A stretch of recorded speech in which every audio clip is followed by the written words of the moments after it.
Okay, so I am going to continue the discussion on synchronization. We looked at two primitives so far, locks and semaphores.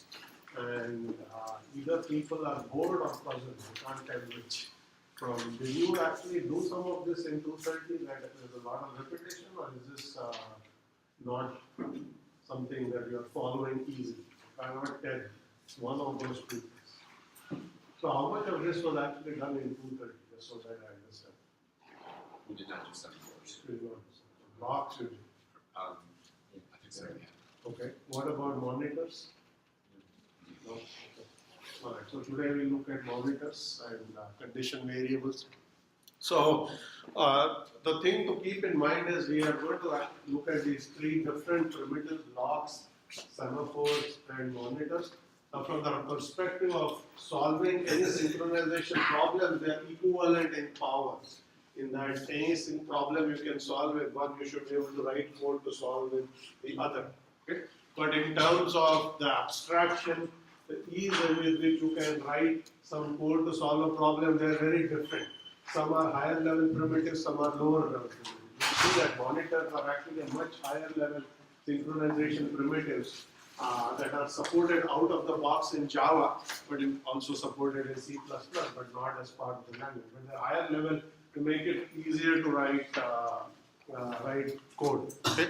So to understand what they are, we'll first go back and look at semaphores in terms of what they allow us to do and what we don't like about that, and then we'll see how monitors as a new higher level abstraction allow us to solve this issue. Okay, so and then we'll compare monitors and semaphores. Okay, so first thing is monitors are actually a good primitive that represent a step forward from atomic load towards enabling and disabling interrupts and things like that. Okay? If you are actually writing kernel code, as your OS designer, you're writing kernel code, you don't get the benefit of any of these higher level primitives. You actually have to work with enabling and disabling interrupts to write your critical section. So it's almost like you're working at the assembly level. Okay? So you are working or writing code at a fairly low level of abstraction. If you're OS designer, if you look at OS code, Linux code, you'll actually see that you don't get to use locks and semaphores. You actually have to go into places where you're going to enable, disable interrupts and things like that. So from your perspective, they're already a step forward. You're not programming at that very low level. You're programming at abstraction or using semaphores and its methods. But that said, there are still issues with the way you actually use semaphores. First of all, when you declare a semaphore, okay, it's not associated with any data or any buffer or any critical section. It is independent. You have to actually use it in a certain context. So the synchronization primitive and what you use it for are two different things. And it's up to you, the programmer, to ensure that you write correct code to use the semaphores in the right way. Okay?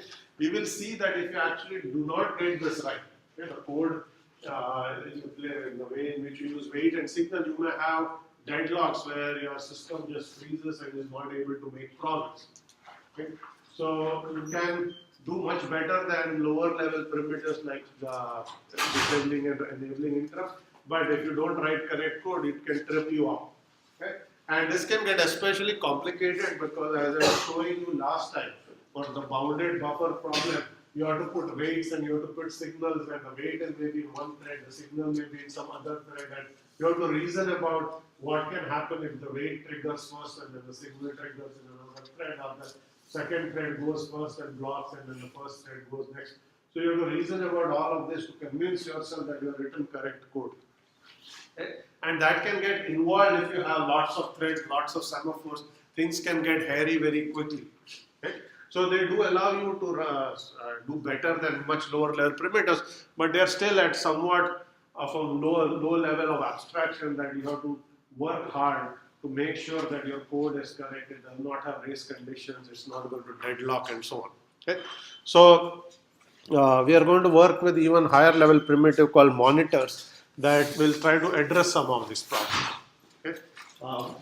Think of a monitor, I presume all of you know Java. Okay? So think of a monitor as a special class. Okay? And so it has data, it has operations. Okay? Like any other class, it's going to have some methods It's going to have some variables that are associated with it. But in addition, this class has a synchronization primitive, a lock that is associated with it automatically. Okay?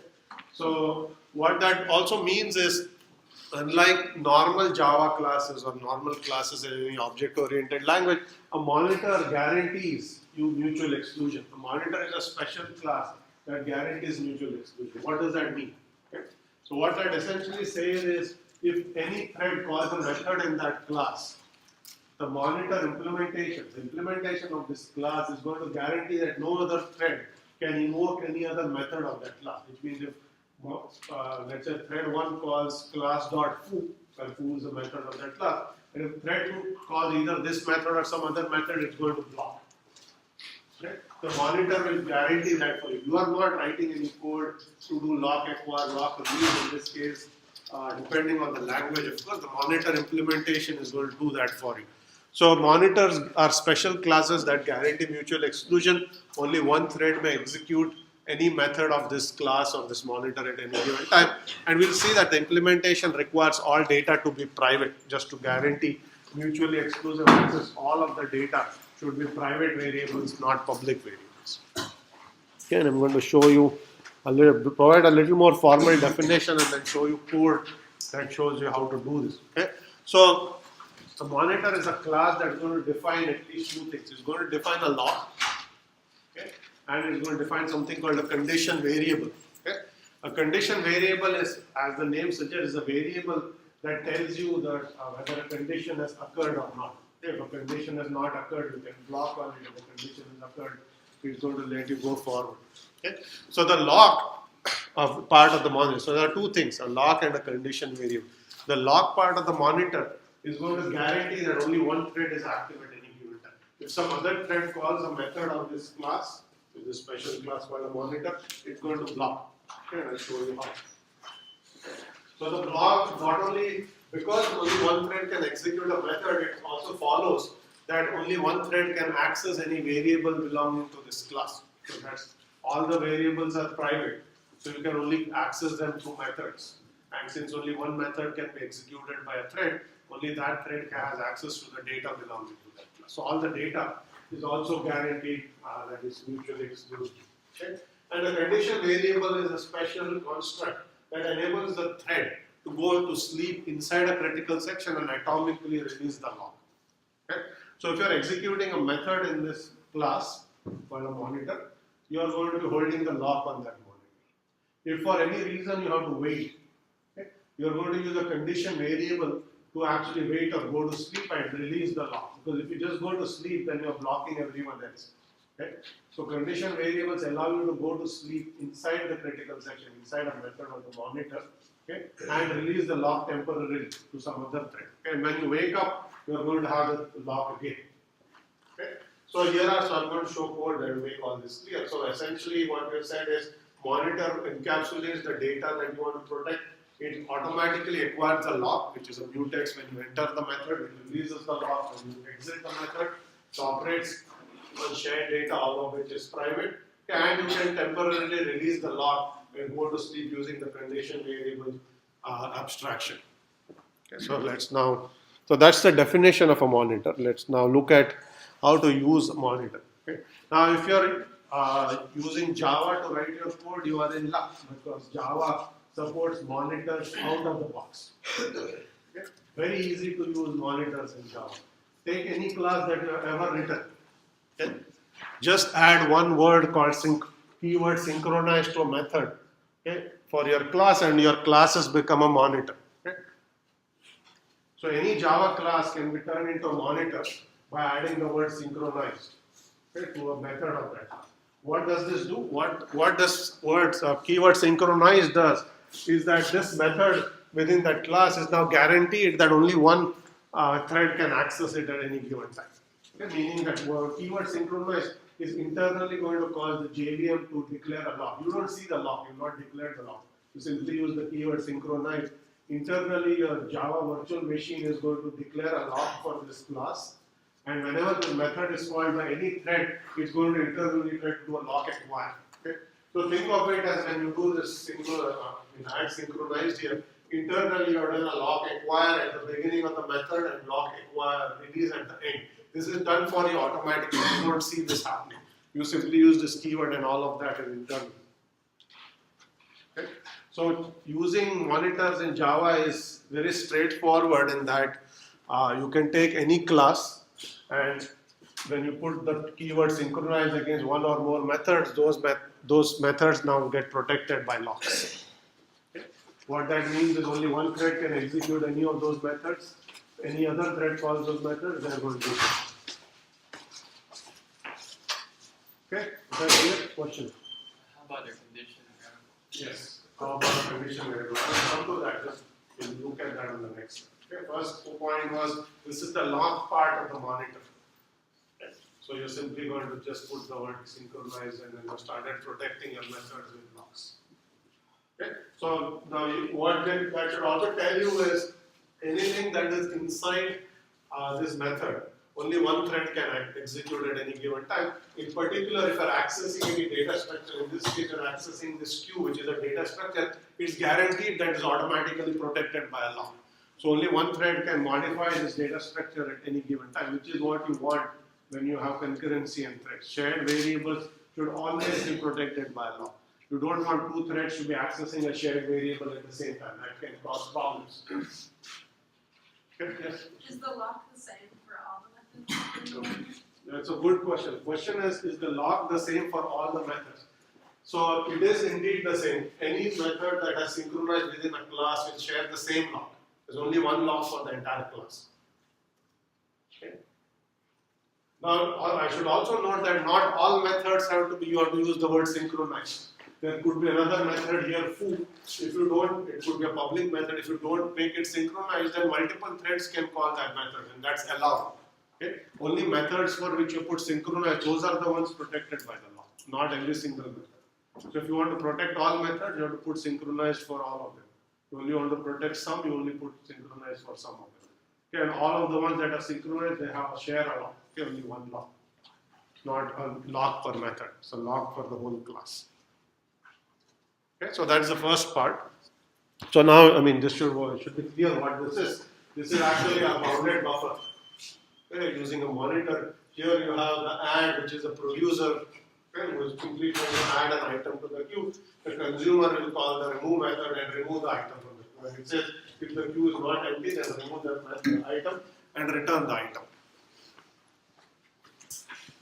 Okay, now we will see why we need condition variable. So it should be clear, okay, that if you have a consumer thread that's called remove, okay, that's trying to remove an item from our shared buffer, and if our shared buffer in this case, which is implemented as a queue, is empty, and the consumer has nothing to do. Okay, so you have, this is our producer consumer problem. This is a shared buffer. Okay, here you have producers, and here you have consumers. Okay, the producer is going to call the add method here, okay, to add data items, and the consumers are going to call remove, okay, to remove data items. Okay, so let's say a consumer thread calls remove, okay, it enters, and since it's synchronized, it's the only thread, let's say it gets access to this method, it enters the method, and it says if queue is not empty, and let's say the queue is empty. Okay, so in this case, there is nothing for the consumer thread to do. Ideally, what the consumer thread should do is wait or go to sleep until the producer goes and produces a data item and adds it to the queue. Is that clear? Now, if you simply say, if queue is empty, go to sleep in here, what could happen? Because if queue is not empty, you can actually take a data item from this buffer and return it. But if queue is empty, let's say you go to sleep and wait for the producer to run. Yes. Shared block and then creates Okay, so there is a shared lock. Okay, if the producer is in this method, it's holding the lock. Okay, that's guaranteed to us because you said synchronized. So any method that enters a synchronized method is holding the lock on the entire class. Okay, so you're holding a lock on the entire class. So if you go to sleep here, okay, you still hold the lock. Okay? Producer runs, it calls and it's immediately blocked because that consumer thread which has gone to sleep is still holding the lock. So producer cannot do anything. It is blocked until the consumer is going to release the lock. So there's nothing you can do. If you hold the lock and go to sleep inside a critical section, you're blocking everyone else. Okay?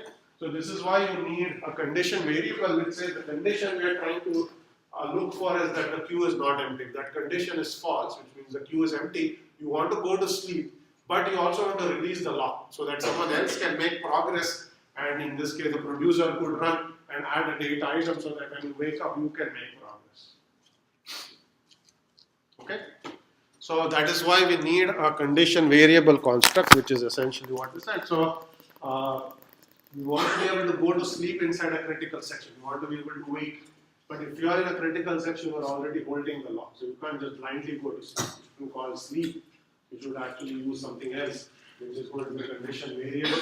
So condition variables enable a thread to sleep inside a critical section, and any lock that's held by the thread is going to be released atomically when you go to sleep. And when you wake up, you are going to be given the lock back. Okay, since you are inside a synchronized method, if you wake up, you better have the lock back that you are given up. Otherwise, it doesn't work.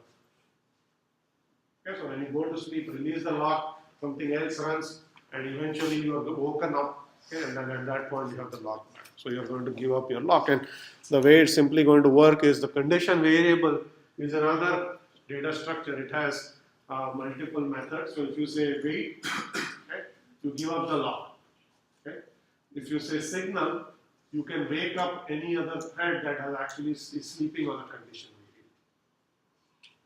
Yeah, so essentially there are three operations, but we will not worry about the third one for now. Wait and signal are the ones you are going to worry about. Okay? They are the same methods that we saw in Semaphor, but slightly differently in this case. Okay? So what does wait do? Wait essentially puts the thread to sleep, okay, and gives up the lock. So if you are in a synchronized method and you say wait, okay, you are going to give up the lock and go to sleep. Okay? And then when some other thread does signal, you are going to be woken up again. Signal basically says if there is a thread sleeping on this condition variable, wake it up and give it the lock. Okay, when it's woken up.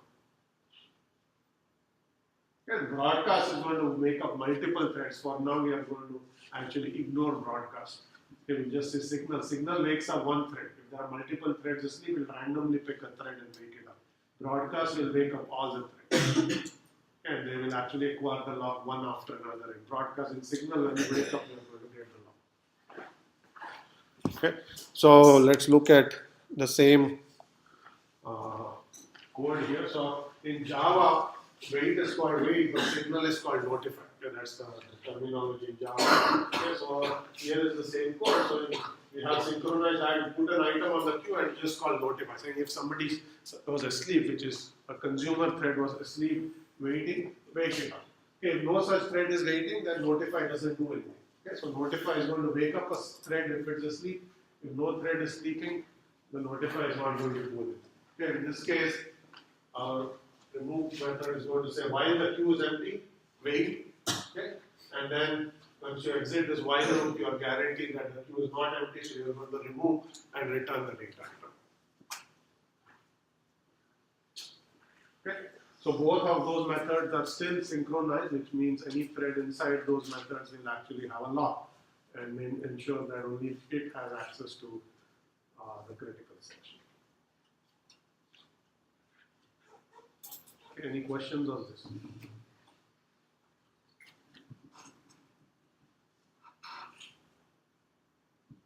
So here's the question. So why do we have a while queue is empty? Why is it not if the queue is empty, go to sleep? Why did we write the code in this way? Yes, there was something to say. So if the OS periodically wakes up the process just to see how it's doing, we'll still wait. If the OS periodically wakes up the process, you still have to wait. If the OS actually did periodically wake up the process, you definitely need a while. But the semantics of wait are you go to sleep until somebody else wakes you up with notify. You're not going to be woken up by the OS whenever it feels like let's try to see what's going on. Okay? So what wait is going to do is give up the lock and go to sleep and you have to be woken up explicitly by someone else that calls notify. You're not going to be woken up otherwise. Okay? So no other thread calls notify, this code will put this thread to sleep forever. Okay? It's never going to be woken up. Yes, you have a question in your side, please. Oh, I was going to say if you have multiple woken up at the same time, then they still have to check the condition. Okay, multiple threads waking up at the same time. Yeah, I was going to say, if this isn't the first object to try to remove on empty queue, that it'll have to go back to sleep after it's been woken up because the first one will go first. Okay, so what is being pointed out here is that the reason you have a while is because you don't control how the CPU scheduler is going to schedule threads. Okay, so let's say you are, let's take the scenario where there are 2 consumer threads, not 1. Okay, this should work regardless of how many producers, how many consumers you have. Okay, so let's say this consumer, let's call it consumer A and consumer B. Consumer thread A runs first before any producer has run. Okay, it's going to go into that method, get the lock, check the queue, queue is empty, it's going to go to sleep. Okay, now it's sleeping. Okay, let's say next the producer thread runs. Okay, so producer is going to call add, which is it's actually going to put an item on the queue. So queue is not empty at this point. Okay, there's one item. Okay, and it's going to call notify. Okay, notify is going to wake up this thread. Okay, so it's just woken up. It's actually not running it because it has to wait for the CPU scheduler to actually schedule it. So all that happens when you call notify is that it goes from the wait queue and enters the ready queue. Okay? So it's not executing yet. Okay? So what could happen in the meantime is CPU scheduler may decide to schedule B. Okay? Both A and B are ready to run. A has been woken up and is back on the ready queue. But if you schedule B first, what's going to happen is B is going to run, enter synchronize, okay? And it's going to check that the queue is not empty and consume this data item. Now, if this thread A is going to run again, you are going to see that B has actually scooped it. It's come in and it's picked up the data item, queue is empty. So if you simply had an if there and you woken up, you exit the if, you are going to see that the queue is empty, your code won't run. Okay, so you have to check again to see if something else ran between the time notify was called and you actually got to run. Did something else run and make the condition false again, which is exactly the scenario that was demonstrated in this example. So you have to check one more time. If the queue is not empty still, because you ran immediately after notify, everything is good. You exit the while loop and you consume. But if the queue has become empty again because something else ran in the meantime, you are going to actually have to check and go back to sleep. Okay, so these are all subtleties of writing multi-threaded code. You cannot assume what the CPU scheduler might do. Your code has to run correctly no matter what happens in the interim. Okay? In this particular case, you cannot actually depend on the fact that the notify was called and you are the first thread to run after notify was called. If that was guaranteed to you, then this would not be the case. But you cannot depend on the CPU scheduler doing something for you. It could be some other things. One thing I thought of, isn't wait supposed to give the object the lock as soon as it wakes up again? Yes. The question is, isn't wait supposed to give the lock once it wakes up again? Yes, but it has to run. So you are called notify here, you are still in the critical section. This thread still holds the lock, it doesn't actually exit it. So eventually you will run and at that point you will have the lock. But in between, when the lock is free, something else could run, use the lock, release it and then you run. Okay, so lots of things could happen. You can't depend on what the CPU scheduler does. You will have a lock when you are woken up, but somebody else could have gotten it and released it between the two time instants. Okay. So the thing to keep in mind is when you write multi-threaded code, you have to be careful in reasoning about whether your code will actually work. Sometimes you may run it and it may seem to work because bad cases of the CPU scheduler working against you may only occur rarely. Okay? This scenario you may not observe at runtime. You may think your code is correct. Okay, if you write a if, okay, it may run fine. Because until some day when this condition actually occurs where you have produced consumer went to sleep, producer ran, produce something, and your scheduler happened to schedule some other thread in between before your thread was woken up. And then you'll see that the code doesn't work. It's called a race condition. It depends on certain order of threads. It may not always happen, no, occasionally happen, but it's still a bug. It's a timing bug. Okay, so the takeaway is when you write code, you have to be careful. And the simple rule, if you follow this very simple rule, which is if you are sleeping on a condition variable, always put a while. While does no harm. If the condition is still true, you just do one more loop and exit the while.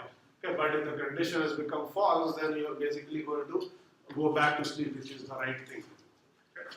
So if you just follow this very simple rule, it says sleep on a condition variable, but when you wake up again, have set in a while and check it again. Make sure the condition is still false before exiting. If you just have an if, you will exit and then you may have something wrong happening in your code. Any questions here? Okay, so this is all Java code. I mean, of course, I have sort of glossed over some details, but essentially synchronize turns your method into a monitor, and if you want to sleep inside a condition, inside a method, you can call a condition variable. Now, I should mention that there is a default condition variable that is associated whenever you call synchronize. Okay, so that's basically notify, which is the same as writing this dot notify. Okay. You can have additional condition variable. You want to check two conditions. The queue is full and the queue is empty. Okay. In particular, here we assume that the queue is of infinite size. The producer is not actually sleeping at all. Okay. So if you look at the bounded buffer code I showed you last time, the array has n slots. Okay. If all n are taken, the producer should be blocked from producing anything more. And if the array is empty, the consumer should be blocked from consuming something until a producer has gotten to run. Okay? So in this scenario, you basically need a second condition variable which says if the queue is filled up, then go to sleep. Okay? And that's not, so you have a default one, but if you need additional ones, you can declare them as additional condition variables. Just as you can have multiple locks, you can have more than one condition variable. Okay? Is that clear? Next question. This is a variable. Where is the variable? Where is the variable? The variable is not C here. Right? So notify is, as I said, is same as writing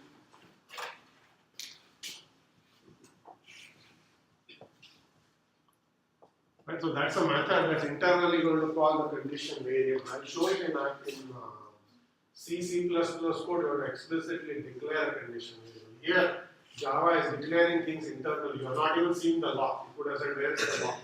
Right? So by saying synchronize internally, we are going to add a lock equivalent lock entries that you don't write. The system does it for you. Same is true of this condition variable. There's one inside. You're simply calling methods to manipulate it. So how do you declare multiple? So I'll show you in this one. Okay. So question is how do you declare multiple ones, and we'll look at that in a minute. Okay, before I do that, I'm going to describe two different types of monitors. Okay. One is called Mesa style, the other one is called Hoare-style. They roughly do the same thing, but there is one important difference. Okay.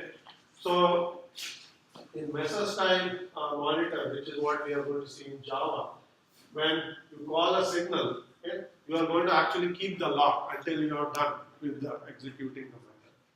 And then the waiting thread has to wait for the lock. Okay. In the Hoare-style, when you call signal, okay, you are explicitly going to transfer the lock immediately to the thread that was sleeping. Okay. So there are slightly different semantics here. So if you go back to the previous code, I can explain what these two things mean. Okay. If you had Mesa style, when you call notify, you have only woken up this thread. You haven't actually given it the lock because you're still in the critical section. Okay. When you exit this, you are going to automatically call the lock.release, at which point you can actually transfer the lock. Okay. So that's the standard way of operating, where you can wake up a thread, but the thread that called notify still holds the lock at notify time. And eventually, once it exits, its method is going to give up the lock and it's going to get transferred. In Hoare-style, what happens is when you call notify, you are immediately going to transfer the lock from here to here. Okay? So this thread is going to stop running, this thread is going to start running, and it's actually going to be given the lock. Nothing else can hold the lock in the meantime. Okay? So as it turns out, that's Hoare-style. As it turns out, no real system actually uses Hoare-style. This is simply used in textbooks to explain how conditions variable work at this point in time. So for all practical purposes, what the Java code that I showed you earlier is how monitors work today. When you call notify, you have to just realize that you have woken up the thread that was sleeping. It hasn't yet gotten the lock. Eventually it will. But at this point in time, the thread that got notified is still holding the lock because it's in a synchronized method. So it hasn't exited the synchronized method. If you are in a synchronized method, you hold the lock. Okay, so once you finish your synchronized method, you're going to actually give up the lock, and any thread that has been notified is actually going to grab the lock at that point in time.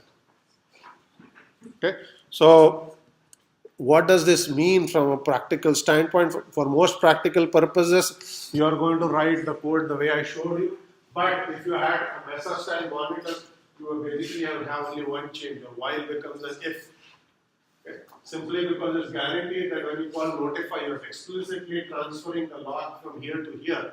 Because of this explicit transfer, any other thread that gets scheduled by the CPU scheduler in between will be made to block. It will not have the block. Because the lock has actually been given by this thread, which was running add to this thread, which was we call remove. Okay, by having this explicit transfer, you ensure that nothing else runs. So you don't need to call have a while statement here. If is good enough in Mesa-style monitor or Hoare-style monitors. Okay. But as I said, in Java, that's not the case. So you have to actually write a while there and check the condition one more time. So it's always safe to write a while. Okay. That works for either kind of implementation. Okay. You can only write it in if you are actually have Hoare-style, which, as I said, most practical systems these days don't use them anymore. Okay. Very early implementations use those semantics. At this point, this explanation is mostly present in textbook as historical artifact. Okay. But no real code will work with an if today, okay, based on how monitors are used today. Okay, so now I'm going to show monitors in C++. Okay, and so C++, which is what you are actually going to use to do your lab assignments. Okay, you are sort of not in as much in luck as Java code. You have to write your own code to implement monitors. Yeah, so now you actually see how you are going to implement monitors. So you can turn any class into a monitor in C++ as well, but you have to write all the code to do it. Okay. In Java, you just use the word synchronize and life is good. In C++, you do all the heavy lifting yourself.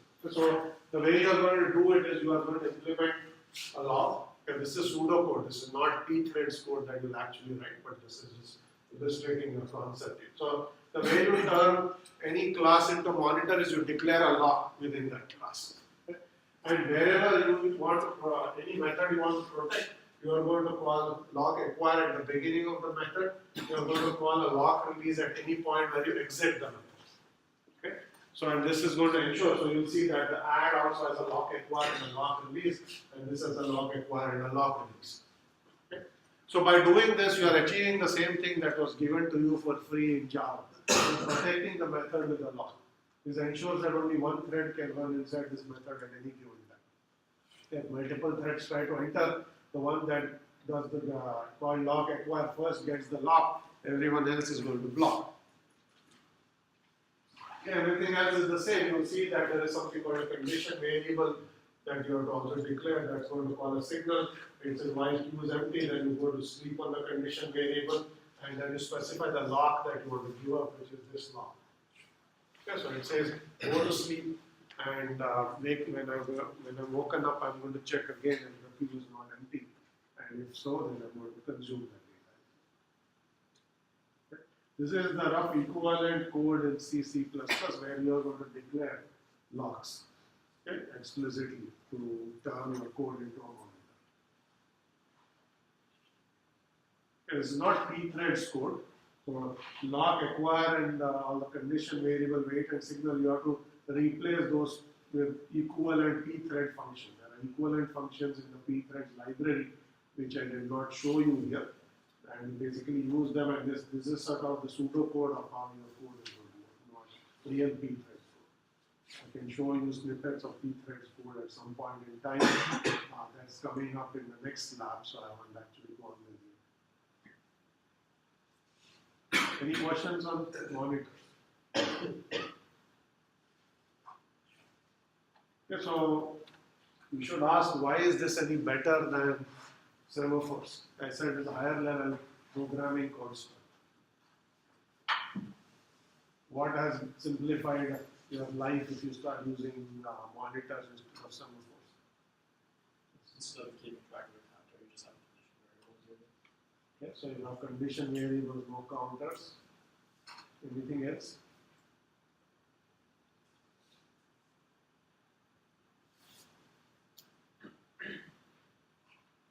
Yes. From a higher level programming perspective, you're telling it to do something rather than asking permission and then doing it. So from an engineering standpoint, that's just better Okay, design. so engineering standpoint, this is easier. You don't have lock, acquire, and lock release scattered all over the place. You protect the whole method or nothing. Okay? Either the entire method is synchronized or the method is not synchronized, it is not protected at all. Okay, any thread, multiple threads can call. If the method is not protected or doesn't have lock, acquire, lock, release, multiple threads could enter that method concurrently. Okay? And if your method is either protected or has a lock, acquire, lock, release, only one thread can enter that method at any given time. Not only that, only one thread can enter any of the methods that are protected by the same lock. Because only one thread can hold a lock at the same time. Okay, so now you are protecting code at the abstraction of a method, not individual data structures. You don't have this code scattered all over the place. In Java, it's much cleaner than even C, C++. You can actually look at the code and try to understand what's happening without seeing all this synchronization primitives all over the place. You simply use synchronize and then you can actually read and see what is going on. Okay, much easier to understand. Okay, because the entire method is protected. You know that everything inside the method is going to be mutually exclusive access. Okay, only one thread. So it's easier to write code and understand how the code works. Okay, you still have to make sure you do the right things in terms of condition variables. That part still exists, but otherwise it is easier. Okay, then if you have semaphores, then you have to worry about what value to initialize it to, where to put the weight, where to put the signal, and how to make your code work. Okay, so this makes it somewhat easier to work.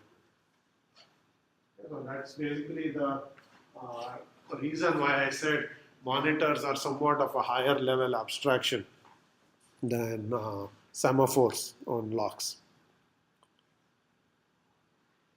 Okay, so here is our bounded buffer, the same problem, but now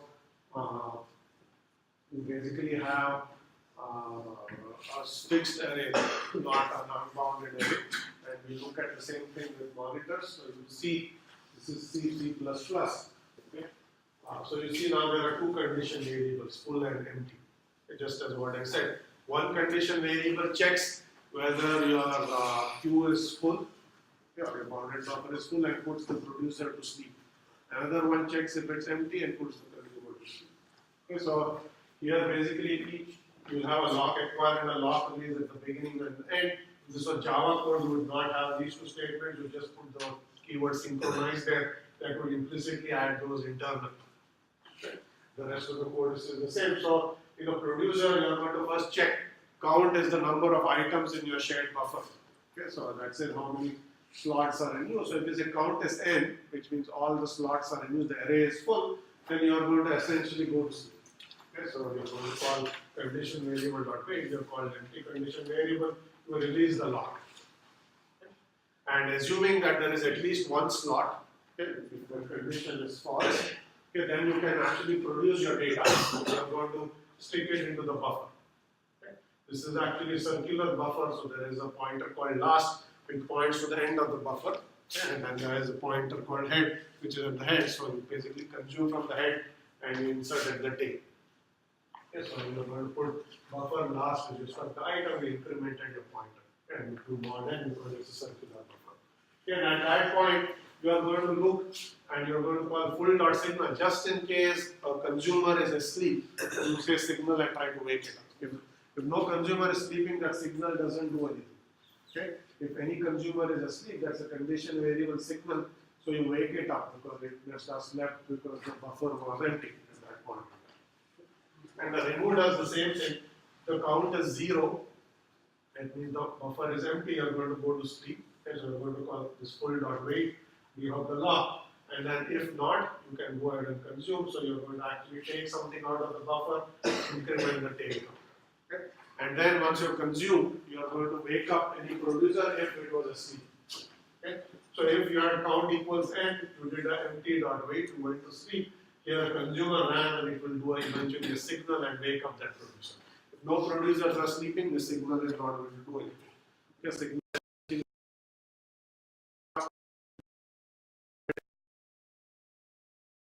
semantics of signal. Okay, so this is our bounded buffer, producers, consumer. So I said that's Hoare-style. So we have an if here. Okay? In real Java code, this better be a while because the code will not run. This is the Hoare-style where you're explicitly transferring blocks. Okay? The only change between Hoare and Mesa style is this becomes a while, and that becomes a while. So the question is there a situation where like semaphores are better than monitors, or is it always assumed that monitors are always the best? the question is there a situation where semaphores are better than monitors? Okay, so first thing is, as I mentioned at the very beginning, in terms of expressiveness, they're all the same. Any problem you can solve with semaphores, you can solve with monitors, you can solve with blocks, they're all equivalent. There is no synchronization problem that I'll give you, say, I could never do this with semaphores, let me use monitors. That's not the case. You can always write code using any of these codes. Okay, so they're equally powerful. The question comes in the complexity of your code. How easy is it to write, how easy is it to debug, how easy is it to understand. That is where they're all different. Okay, so there's no real, the better part is not in terms of whether you can do something, it's how clean your code is, how easy is it to write. Okay. Yes? Can and remove calls to the full signal empty filter. It's not actually being called only when it's full, it's being called whenever there's something added and empty being called whenever something. Yes. Like whether there's room there. So this is going to be called every time. So even if there's like a thing in the queue, you still call it. Yes. So you always, you can call signals as many times as you want. All that is doing is it says, if there is a thread that's sleeping on that condition variable, and there was a question earlier about declaring different condition variables, you'll see that there are two condition variables. Each condition variable is testing for a specific condition. Okay, the full and the wait empty are testing two different conditions. One is allowing the producer to see is the queue full. The other is allowing the consumer to see if the queue is empty. So they're checking two different things. And the other important thing is, you'll see that you always call signal in the producer and in the consumer on the other condition variable. As I said, this doesn't do any harm. If there's a thread that's actually sleeping and you made the falsified the condition which you did, then it's okay to wake it up. If there's no one sleeping, then nothing happens. Okay, so you can always call it, and that's the way to write this code. Okay, if some thread is waiting for a condition that you have just falsified, then you should call the signal on that condition variable and wake it up. So in this case, what does the consumer do? It consumes a data item, and if the buffer was full, now it becomes no longer full. There's at least one empty slot in the buffer. Okay? And if it was not full, there is no harm. Then nobody would be sleeping anyway, so the signal is not going to do anything. So it's always good to call it just in case you just made the condition go from true to false, and then that will wake up a thread that was sleeping on that condition. And if you have not changed the condition and no one was sleeping, then nothing is going to happen as a result of this signal. So you don't have to call this by checking some condition. You can call it always and the code will run.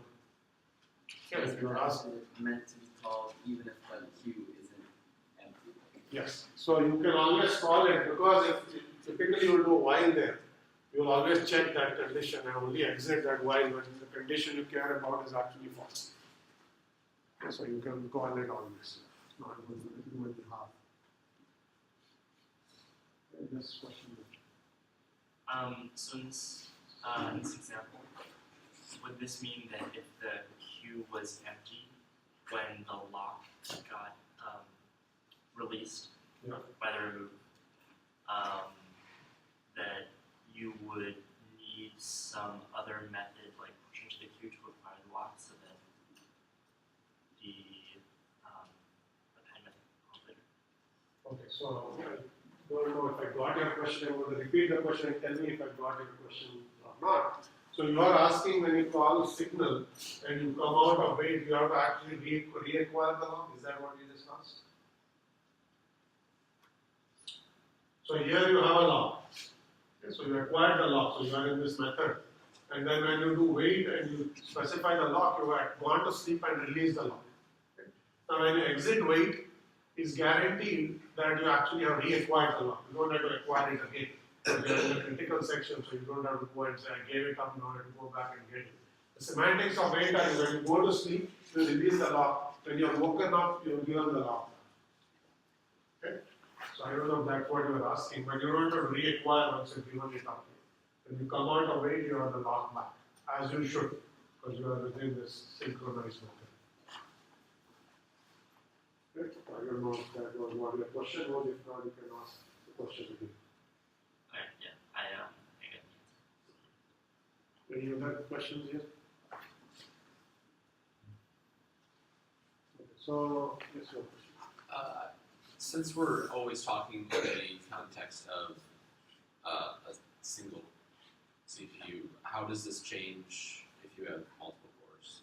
Okay, that's a good question. The question is, how is this going to change if you have multiple cores? Okay. So first of all, when you write your code, so all the arguments I have made about how threads schedule, etc., has been definitely assuming implicitly single core, a uniprocessor system. But when you write your code, you shouldn't depend on the person who's going to run it, only going to run it on a uniprocessor system or a multiprocessor system. Your code should work no matter whether you have 1 core, 20 cores. It should work no matter whether the CPU schedule is doing round robin, everything multi-level feedback queue. So it shouldn't depend on the CPU scheduling discipline. It shouldn't depend on the underlying hardware, whether you have 1 or multiple cores. It should always work no matter what. Okay. Now, as it turns out, the good news is that all of this code is independent, or the correctness of the code is independent of the CPU scheduler or whether it's 1 or multiple cores. Okay, the code that I showed you will work even if there are multiple threads. Because you have locks and synchronized, if your multiple cores and multiple threads try to run and compete for the lock, one of them wins, the other one loses. Okay, even if it's running on its own core, and it will have to block. Okay, so the presence of multiple core doesn't actually impact the code itself. All of this code will work just fine. Okay, all that is going to happen is there is going to be more contention in parallel because your multiple cores, more of them can call synchronized methods at the same time. One of them will win. Yeah, the losers will have to win. So in terms of the question, monitors versus locks versus semaphores, once you get to multiple cores, it still doesn't make a difference. Yeah. So expressive power the same. Shouldn't matter. Okay. Now, if you have written wrong code, you will see that when you have multiple cores, your race condition may trigger more frequently because you have more things happening in parallel. So if you have bugs, you will find them faster. Other than that, if you write correct code, it should work the same way. Okay. There is no difference in how their expressive power changes. Okay, so let's continue. So one last thing is, because semaphores and condition variables both have this wait and signal method, the question is, can you use a semaphore as a condition variable? Instead of having a special thing called a condition variable, could you just use a semaphore and call a wait and a semaphore and call a signal, and would it have worked? In other words, could you just do this? Okay? If you implement a condition variable dot wait using a semaphore dot wait internal, then can you use a condition variable dot signal using a semaphore signal internal? Could you just write a wrapper around a semaphore wait and semaphore signal and make it look like a condition variable wait and a condition variable signal? Okay, is that going to work for us, or what will happen? So, in other words, if you actually did this internally, you declare a condition variable, and whenever you call a wait, you pass the log, this is what's happening. You release the log, you go wait, then you reacquire the log. And then the signal, you just go signal. Would this cause your code to work as conditions variables normally work, but what will happen in this case? Is there a difference between condition variables and CSS? So, the question clear first of all? They seem to have the same names, weight and signal. There must be a reason. Are they actually the same internally is the question. Okay, so I can say the following. Okay, so they are actually not the same, right? And the reason they are not the same is semaphores actually know about what we call history, what has happened in the past. Yes, condition variables have no concept of history. They don't know what's happening. So what does this mean? That semaphore know the history. So if you remember what a semaphore is, I said it's an integer variable. It's a special kind of integer variable that you increment and decrement, and based on its value, you can actually decide what to do. Okay, when it goes negative or positive, you decide whether to wake something up or not wake something up, or whether you block. Okay. So because you have an integer value associated with the semaphore, you will see that they are not exactly the same one and the same thing. And I'll show you some code to explain. Okay, there's no code, but I'm going to write some code here to explain what's happening.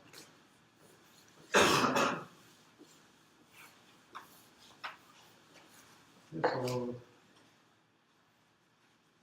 let's assume you have two threads. So that's fine.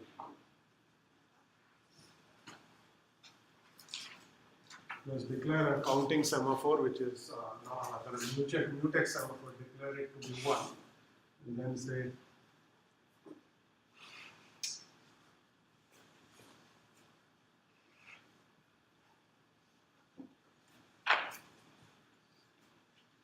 okay.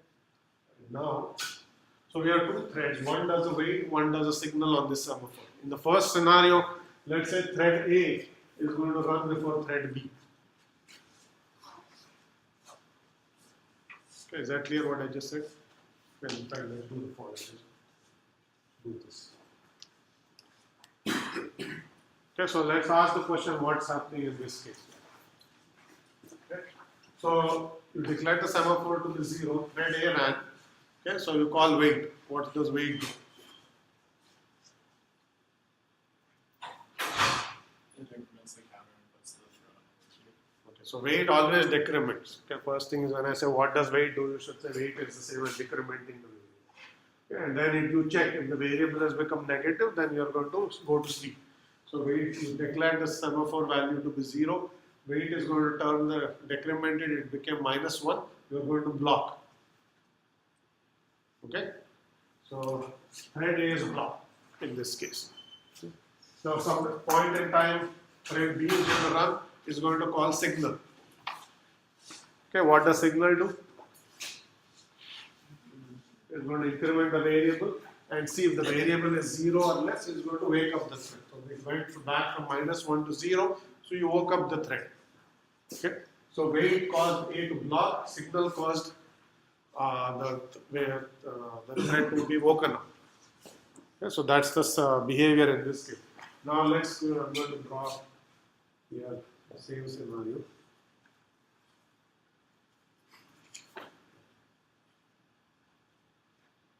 Okay, so I'm going to now say condition variable dot wait. Then we do condition variable dot signal. So instead of a semaphore, now we are going to use condition variables. Okay. So thread A is running first, it's in a synchronized method and it calls wait. What does it do? What's condition variable wait going to do?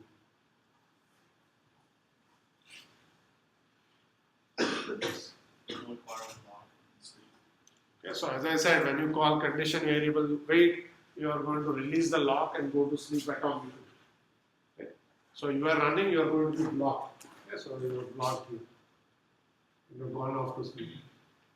Yeah. Same thing happened here. If you remember, you are running, you called wait, you blocked because the value was 0. Okay? And then when you call signal, what does that do? Okay, it's going to wake up a waiting thread if there is one. Okay, so this signal will cause this thread to be woken up. Okay. So in this example, where the wait is executing first in one thread and the signal in another thread later, the semaphore and the condition variable seem to be doing the same thing. Okay? When you call wait, this thread is blocked here on this semaphore. When you call wait on this condition variable, that thread went to sleep and it got blocked. And this signal woke that thread up, and this semaphore signal woke this thread up. Okay? So in this case, they are actually doing one and the same thing. Okay, now I'm going to show you an example where they do different things. So is this clear before I move forward to the scenario B? Clear, right? What's happening here? So now let's just take the same code. Okay, nothing has changed. But let's just assume that the CPU scheduler runs thread B first and thread A next. The code is unchanged. Okay, in this case, thread A ran first and thread B ran next. Okay, so let's say, so what the scenario is, so I'm going to draw, so write everything in green here. Okay, so in this case, this code runs first.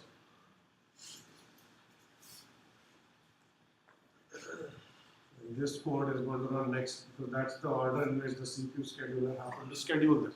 Okay, so you first call semaphore.signal. What does that do? What does signal do? Yes. Yes, signal always increments, wait always decrements. Okay, so signal is going to take the value 0 and increment it to 1. Okay, so basically this is gone to 1. Okay, it was 0, it's gone to 1. Okay, and then thread B comes along and calls wait. What does that do? It's going to decrement. It's going to go from 1 to 0. Okay.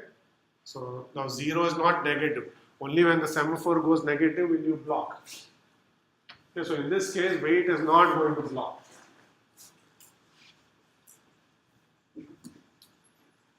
Okay, so this incremented it to 1 and this has incremented it back to 0. Okay, and only when it goes negative will you actually block. So in this case, if signal executes first and wait execute next, this thread is not going to block. It's going to just continue. Is that clear? Or should I explain this again? This is just simply the implementation of semaphores. Okay, now let's do this. Okay, so in this case, thread B is going to run here. Thread A is going to run next. Okay, so you first call signal. Okay, what does that do? But that's condition variable signal, not semaphore signal. It's gonna wake up one that was waiting if there's any. So signal says if there is a thread that's asleep, wake it up. Okay? So thread B is run, it's saying if there's a thread asleep, wake it up. Thread A hasn't even run yet, it's not gone to sleep. So there's nothing to wake up. So that basically signal is going to just check, says there's nothing to do and doesn't do anything. Okay? And now thread A runs and calls wait. What does that do? Okay, condition variable signal always does the same thing. You go to sleep and you basically release the lock. Okay, so you are going to block. Okay, so now you will see that they are actually doing different things in this case. Okay, in this case, they are actually doing the same thing. Here, if signal went first, okay, in condition variable and then the condition variable wait always blocks. In this case, if the semaphore signal executes first, it doesn't cause wait to block. Because that has incremented the value and made it higher, and it doesn't cause the value to go negative. Okay? Is that clear? So this is what I meant by semaphores have history. Because the value of the semaphore, you can figure out what's happened because it got incremented. It's tracked that there was a signal that incremented. So when this wait executes, it is actually not going to block because the value got incremented to 1.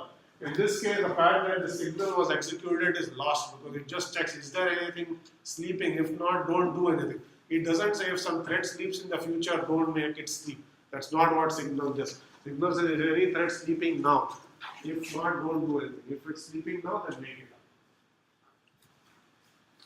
Okay, so this example, which is not on the slide, is an important one for you to understand that semaphores and signals are not the same. In certain orders of execution, they will be identical. In other, they won't. They will actually do two completely different things. Okay? So what this also tells you is you cannot just write a wrapper that says condition variable dot weight is not internally a semaphore dot weight. They will actually do different things. You shouldn't just blindly assume that I can replace one for the other because they have the same sounding methods. Is that clear? Okay, there are some lower level details that you should just keep in mind. Okay? Now, this is all the things I just said, that they do have history and so on. Now, you could, all this said, you can actually implement condition variables with semaphores, but it's not a simple implementation. You have to actually go through some extra steps to go ahead and implement it, and then here is basically how you're going to do it. Yes, two slides of code. So you are going to declare a semaphore. Okay? You are going to declare two locks. You are going to keep track of a count that says how many threads are asleep and so on. And then here is actually the code. Okay? So condition variable dot wait is going to keep track of if there is anyone waiting. Okay? And then basically, if there is anyone waiting, you are going to resume a suspended thread. What condition variable dot signal says, if the number of waiters is greater than 0, okay, you don't have to do anything. Because basically, if you have no waiters, there is nothing to do. Okay, so you are going to only increment the count if there is a condition variable or the value of the waiters indicates that there is someone waiting. Okay? In other words, I mean, what you are essentially doing is inside the implementation here, you are going to explicitly track how many threads are sleeping and how many threads are, whether there is any thread sleeping at all. And depending on whether any thread is sleeping or not, you are going to call wait. You are not going to blindly call whenever there is a wait. You are not blindly calling a wait here. Okay, you are only going to call it in scenarios where actually it makes a difference. Okay? So, in other words, condition variable dot wait will always cause a waiter to block. It doesn't matter what the semantics of the semaphore are, you should always make it block, and that is essentially what you are actually going to do here. Okay? So you are always going to call a wait here and make it block.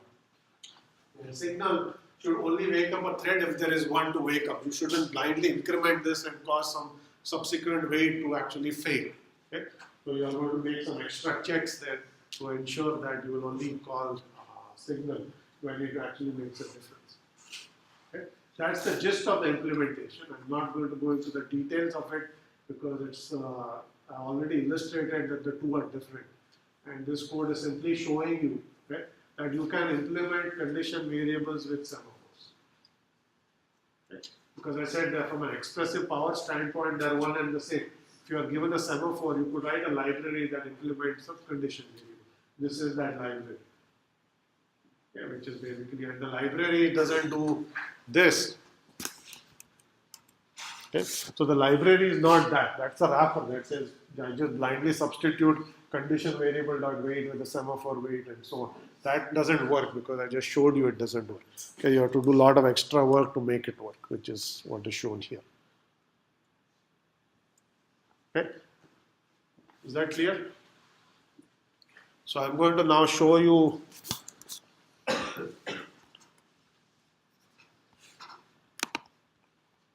a different problem. So we have gone through 3 different synchronization primitives so far. Okay, locks, semaphores, and monitors. And now we should try to understand if you are given some problem saying, here's a synchronization problem. How could you use these primitives to do interesting things? Okay? So we've already seen producers and consumers. It's a broad class of problems that you see over and over again. Okay, it's an abstract problem. It just shows you get asked what is this thing that's producer is producing something, consumer consuming something. But when you actually solve synchronization problem, you'll see that this type of problem occurs over and over again. And we are going to see 2 more such problems. Okay? One is called the readers-writers problem and the other one is called dining philosophers. We will start with the reader-writer. Okay? Dining philosopher we might get only next time. Okay? So what is the reader-writer problem? Okay? The reader-writer problem basically says that let's try to generalize locks and treat threads differently based on what kind of accesses they are making on the data structure. Okay, let's say there's a shared variable, just a shared integer. Right? Let's say there are multiple threads trying to access this integer. I'm going to show you on a board what this problem is first before we try to solve it.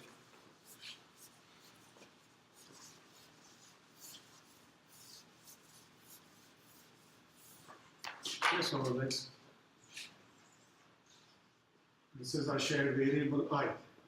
Okay, so we have many threads, let's say, trying to access it.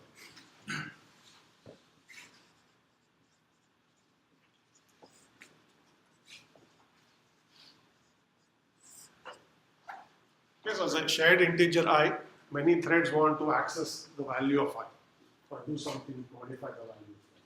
Okay. What is the standard primitive you could use to write code to protect I in a mutually exclusive way?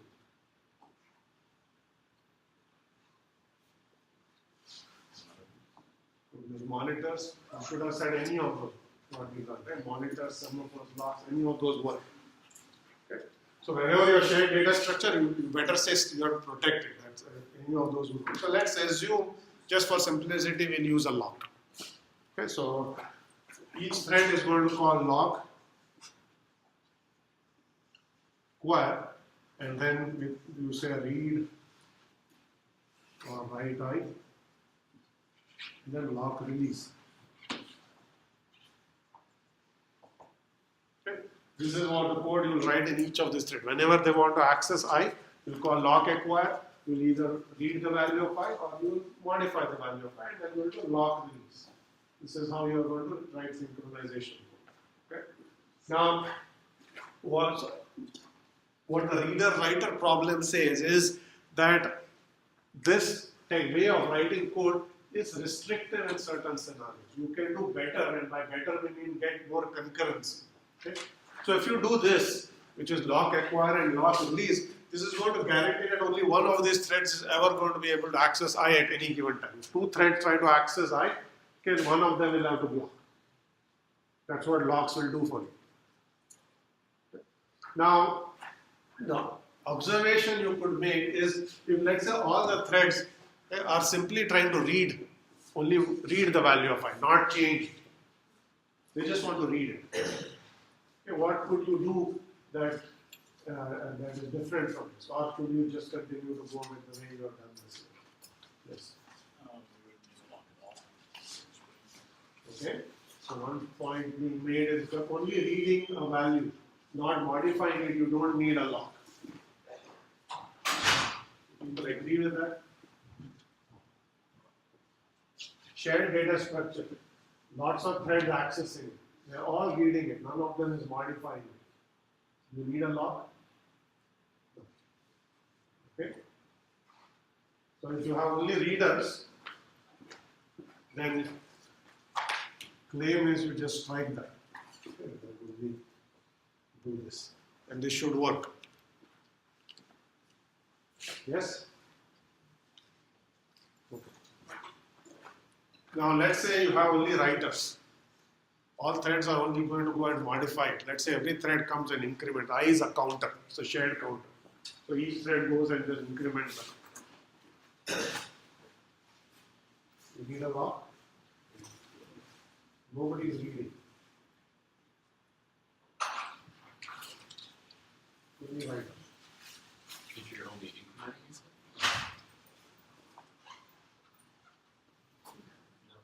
Don't writers also read data though? The answer is it's going to depend on whether incrementing is a single assembly instruction or not. If incrementing says read the value, add one and write it back, then that's multiple assembly instructions, you need a lock. So you should have said define increment was the right answer.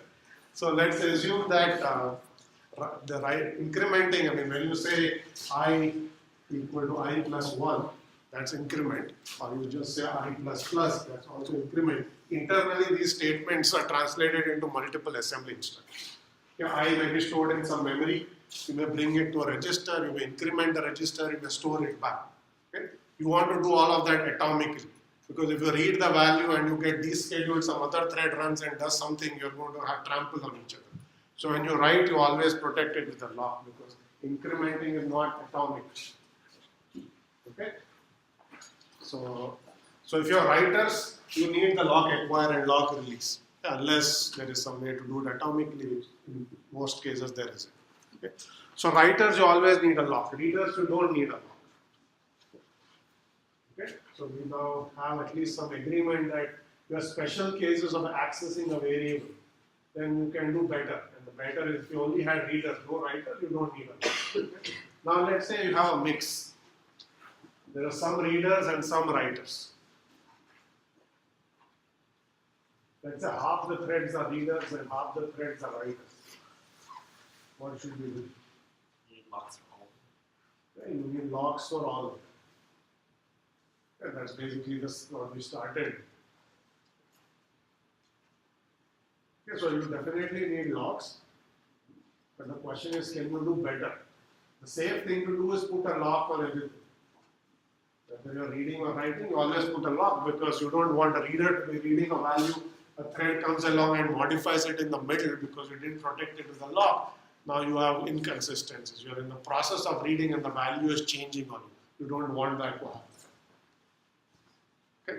So if you are readers and writers, typically you want to protect it with a lock unless there are scenarios where 10 of them just come and ask to read, but there is no writer that's trying to modify.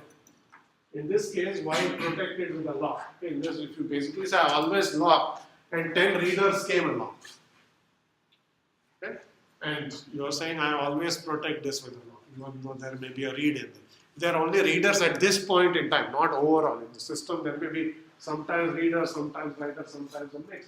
But at this point in time, if you only have readers reading, and you put a lock, then you made the concurrency of your system go down because only one of them is going to be able to read at any given time.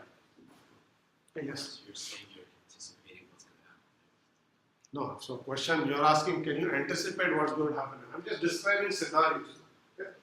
So if you have some readers and some writers, and there are no readers that seem to be more active and the writers are not doing anything, they're dormant, then if you protect this with a lock, then each reader has to take turns getting the lock and reading.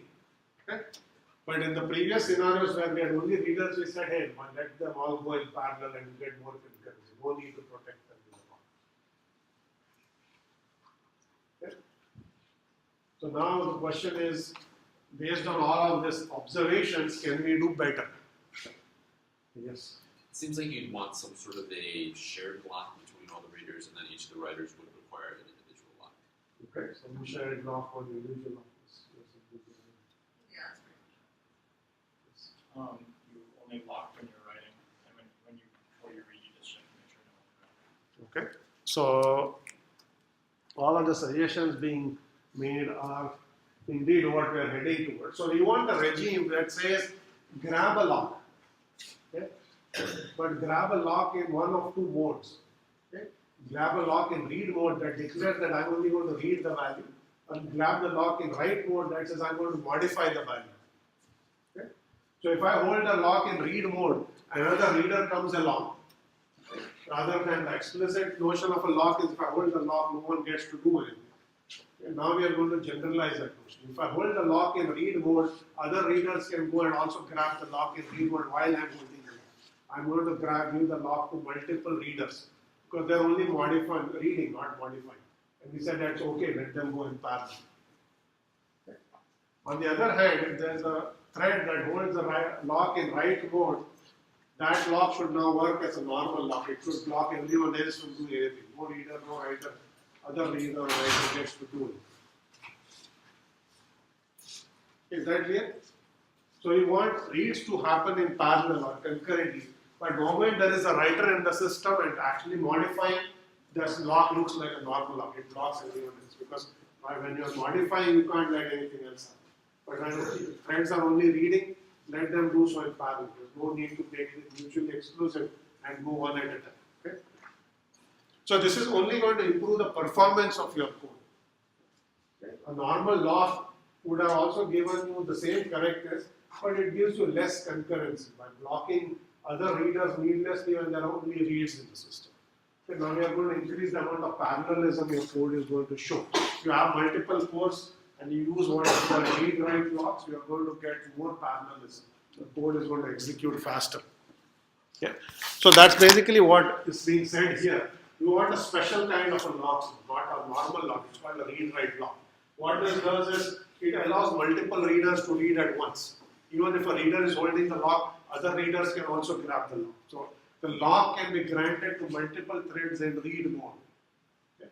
But the lock will be only granted to one thread in write mode. The moment a write lock is required, lock is requested in write mode, okay, once the thread gets it in write mode, everything else is blocked as a normal lock is blocked. Okay, so this is called a reader-writer problem, and the abstraction that allows you to implement this is called a read-write lock. Okay? So I will actually show you how to implement readers and writers or read-write lock next time, but it should be clear why we are even asking this problem. Okay? We want more parallelism, more performance. Okay, so let's stop here for today.